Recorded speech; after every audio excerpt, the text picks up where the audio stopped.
তুমি খারাপ না। সবাই ঠকে যায় না, সবাই ভালোবাসা হারায় না। আর যে ঠকে যায়, যে ভালোবাসা হারায়, সে কখনো খারাপ না। তুমিও যদি কারো কাছে ঠকে থাকো, তাহলে নিজেকে কখনো দোষী মনে করো না, বা মনে করো না তুমি ভালোবাসা পাওয়ার অযোগ্য। তুমি ঠকে গেছো কারণ তুমি বেস্ট, তুমি সত্য, তুমি ভালোবাসতে জানো। তোমার কাছে ভালোবাসার মূল্য আছে, গুরুত্ব আছে। আর যে ঠকিয়েছে তোমায়, সে তোমার যোগ্য ছিল না, ছিল না ভালোবাসা পাওয়ার যোগ্য।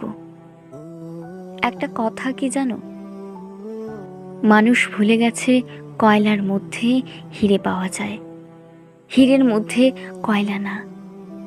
আর তুমি সেই হিরে, যাকে মানুষ কয়লা মনে করেছে। কিন্তু তুমি তো জানো তুমি কে, তুমি কি, তুমি কি পারো।